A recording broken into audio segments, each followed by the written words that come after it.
Então, pessoal, minha fala é sobre. A fala do Sérgio foi sobre ansiedade, focalização em ansiedade. A fala da Florentina sobre essas vivências traumáticas. Eu vou falar um pouquinho sobre a relação com as alterações de humor, né? Ontem, na pré-jornada, eu estava falando um pouco sobre uma caminhada que eu costumo fazer aqui pelas serras ao redor de Belo Horizonte, onde eu resido, né? Eu gosto muito de caminhar pela natureza e numa caminhada específica, eu estava ficando muito tocado com o ambiente, com os grilos, com os pequenos pássaros, né? E que ao chegar uma nuvem, tudo foi silenciando e a lentidão da minha caminhada ia me permitindo me dar conta do que ia se passando ali no ambiente, né? Era possível perceber aquilo que se passava, o que estava à minha volta.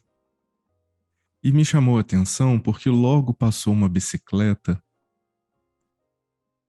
e, ao pensar sobre aquilo, aquela pessoa acelerada não podia perceber o que se passava por ali, da forma como eu estava percebendo. A pessoa acelerada na bicicleta não conseguia perceber o barulho dos pássaros, não conseguia se dar conta do barulho dos grilos, captar o ambiente daquela maneira que aquele processo mais lento me permitia. Veja, vejam, né? A gente consegue fazer experiência no contato com a vida, com as coisas, quando existe um movimento mais devagar. O próprio movimento da natureza é um movimento devagar. A gente não percebe uma flor desabrochar, a gente não percebe um fruto crescer. E nesse movimento devagar e silencioso, a natureza vai mantendo toda a vida. E a gente gosta muitas vezes de ir para a natureza, né? E o que será que a gente busca quando a gente vai até a natureza? Será que no fundo a gente não está buscando um resgate de um ritmo que nos permite nos conectarmos com as coisas? Parece que a velocidade que a gente vive nos centros urbanos, ela acaba nos retirando um pouco de algo importante do viver. E quando a gente busca a natureza, a gente vai resgatando isso. Então a gente pode perceber que a velocidade, ela é um pouco inimiga da experiência. Minha fala aqui hoje é sobre alterações de humor e focalização. Mas vocês vão me ver falar muito sobre o ritmo. O ritmo que está presente na natureza. Um ritmo que a gente acaba perdendo. Um ritmo que também é uma forma pela qual o organismo vai sustentando sua ordem interior contra os processos próprios de decomposição de natureza anorgânica.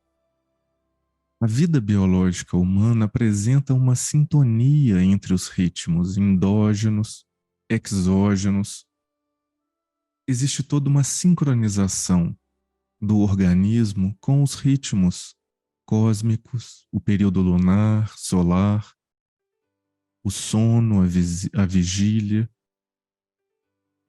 Se formos observar, o nosso movimento natural é um leve caminhar em direção ao futuro. Eu vou falar rapidamente aqui para você sobre a microestrutura da temporalidade implícita. Isso é, como que a gente vive o tempo. A gente vai caminhando naturalmente na nossa vida em direção ao futuro. A nossa vida é um leve caminhar em direção ao futuro. Mas de repente algo perturba esse fluir em direção ao futuro. A gente tem uma interrupção nesse fluir. E esse impacto vai fazendo com que a gente tenha a experiência de passado. Isso é, não mais, algo já passou. Gera uma ruptura no fluir. Essa ruptura gera a lembrança. Essa interrupção no contínuo intemporal da vida, levemente posta em direção ao futuro, vai criando uma segmentação elementar do tempo, que então passa a ser lembrado, se torna um passado lembrado. Da mesma forma, essas experiências de segmentação do contínuo, né, elas vão gerando a experiência de temporalidade, a vivência corporal da temporalidade. O corpo nos ajuda a perceber a vivência do tempo. E o futuro? Assim como também a gente muitas vezes almeja uma satisfação de algo que ainda não alcançamos. Isso é, a gente é marcado pela experiência do ainda não. Eu estou com fome e eu ainda não satisfiz a minha fome. E toda organização nossa temporal, ela está arraigada nessa pequena lógica que a gente conversou aqui.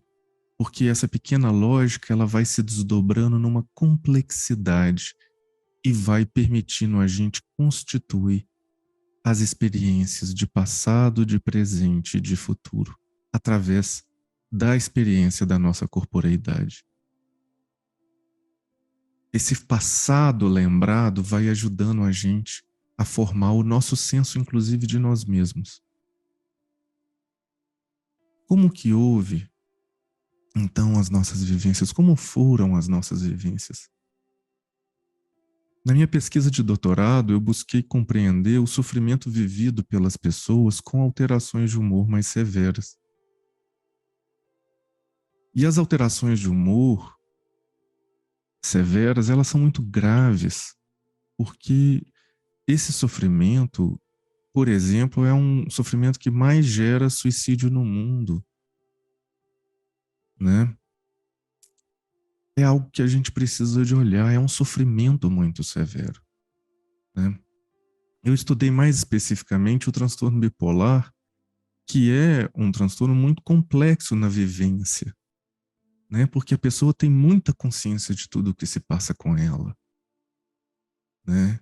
E acompanhei muitas perdas, né? Dessas pessoas, perdas de amigos, de emprego, um processo constante de perda. É como se a pessoa não conseguisse mais ter interações saudáveis. E numa análise mais próxima, o que que se passa com aquelas pessoas, né? Muitas vezes elas veem as outras pessoas seguirem na vida delas, progredirem, né? Mas elas, as próprias vivências, vão lhe travando, impedindo de seguir no mesmo ritmo que as outras. Que na fenomenologia mais contemporânea a gente vai chamar de contemporaneidade. É como se fossem ficando para trás, se sentindo impotentes em acompanhar o movimento natural da vida. É como se fossem mais pesadas. E o que que pesa? É como se vivessem processos que não foram elaborados. Eles foram sentidos, mas tivesse faltado uma presença, uma pessoa que fosse capaz de reconhecer o que se passava ali com elas de uma forma satisfatória. Eu fico me lembrando da fenomenóloga Edith Stein, discípula do Russell, que nos diz que quando os órgãos da percepção não funcionam muito bem, ao invés da pessoa ir conseguindo estar cheia de alma no contato com a vida, ela vai se pesando. A alma dela vai ficando pesada, digamos assim.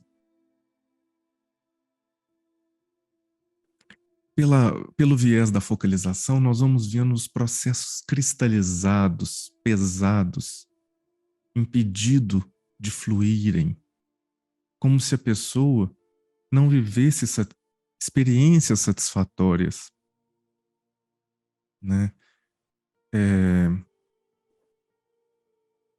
Então, por ela não ter conseguido, por exemplo, viver uma relação com o outro de consideração, de alguém que ajudasse ela a reconhecer aquilo que se passava, né?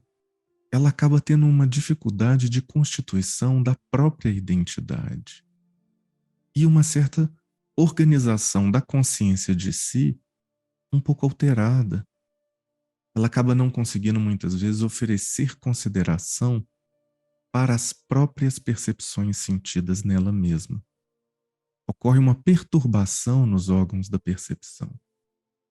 E ao invés dela colocar cada coisa em seu lugar, no mundo interno, as coisas vão ficando empilhadas fora do lugar. E essas vivências vão ocupando o espaço da vida e impedindo que ela consiga se abrir para receber o que a vida lhe traz. Elas vão ficando internamente cheias. Esse movimento de ficar internamente cheio é um movimento humano. Mas no caso das pessoas com sofrimentos severos, elas ficam muito lotadas e explodem. Muitas vezes. Por quê? Porque faltou alguém que fosse capaz de ajudar a perceber aquilo que estava se passando ali com elas.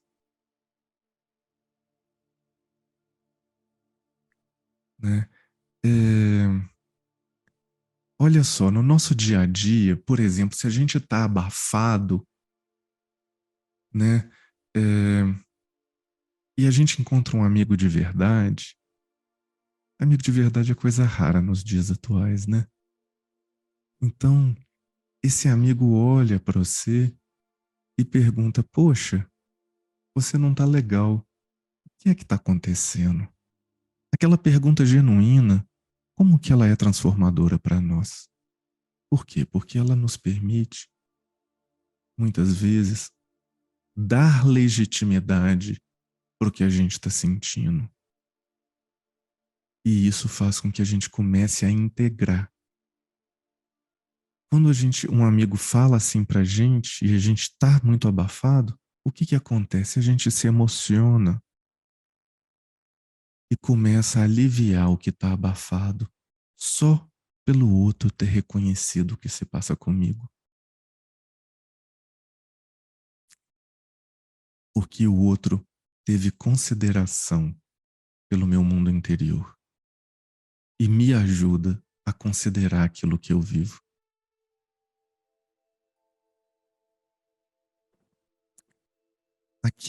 Se a pessoa vai ficando sem conseguir ter essa capacidade de integrar,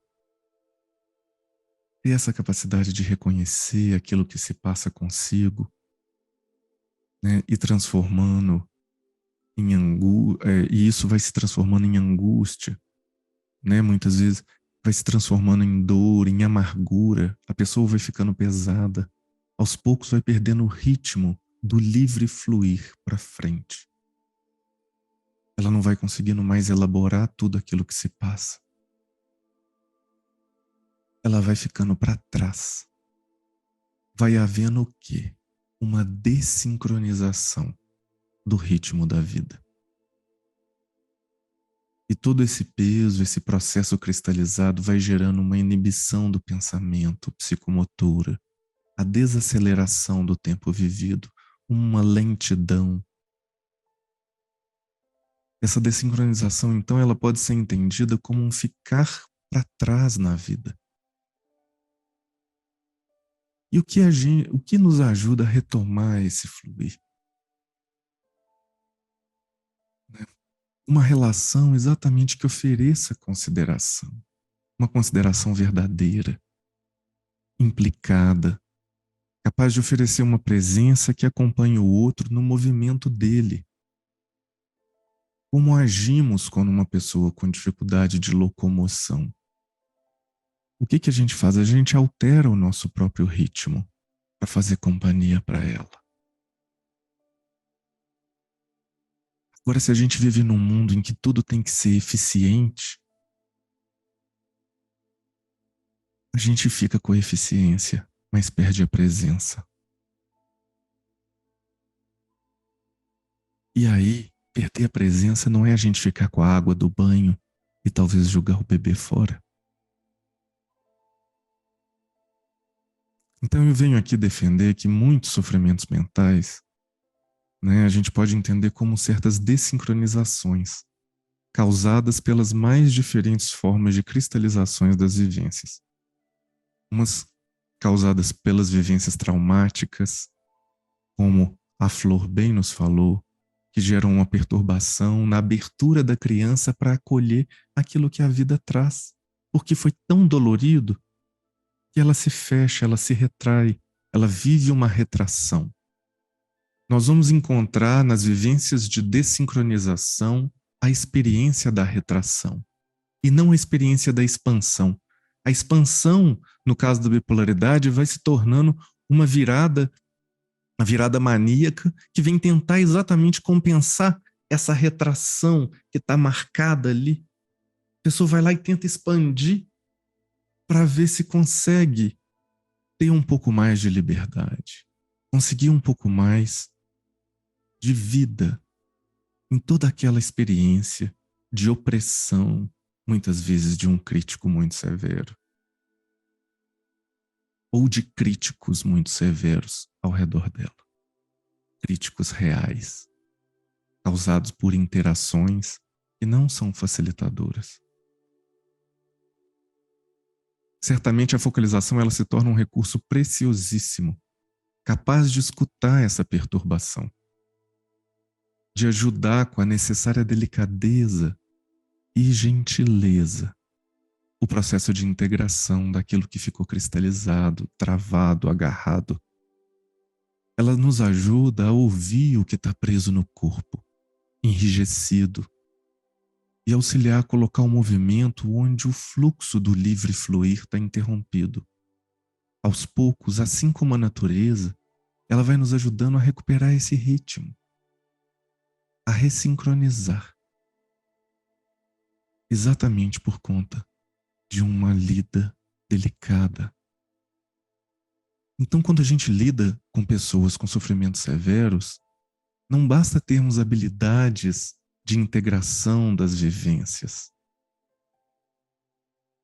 A gente é convocado numa outra dimensão. Isso é, quando eu estou lidando ali com pessoas com sofrimentos severos, não basta eu ser um terapeuta excepcional, capaz de perceber aquilo que se passa com a pessoa e ajudá-la a integrar aquilo. Isso não é suficiente. Eu sou convocado numa dimensão de implicação nessa relação. Isso é dar a nossa presença para a pessoa, dar o nosso tempo para a pessoa, dar a nossa paciência para a pessoa.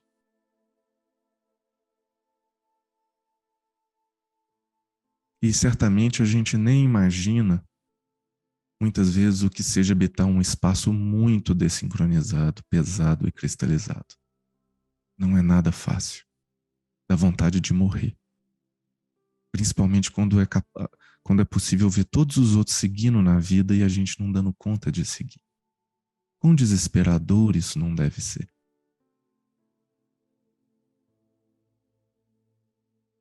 Tanto é que o índice mais alto de suicídio no sofrimento mental é exatamente diante desses sofrimentos. Então, para conseguir facilitar o processo de ressincronização, a pessoa precisa de uma presença que acompanha, implicada, para que ela tenha força de sustentar isso,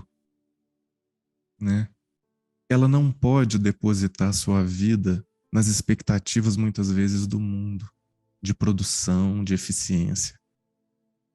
Mas ela precisa de encontrar, de repousar suas buscas mais fundamentais de buscar um suporte, isso é, o terapeuta que quer lidar com esse tipo de sofrimento, o que vai ajudá-lo a ficar ali e ser implicado não é o seu compromisso com a eficiência, a produção, com ganhar dinheiro. É o seu compromisso com o seu próprio coração, com aquilo que mais vale e vive nele, os seus próprios valores.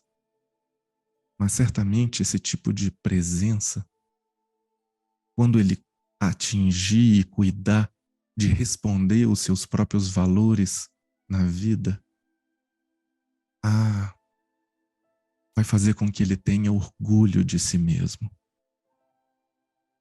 E certamente isso vai ajudar com que ele resgate a própria alegria de viver e a dignidade diante do infinito. Muito obrigado, gente.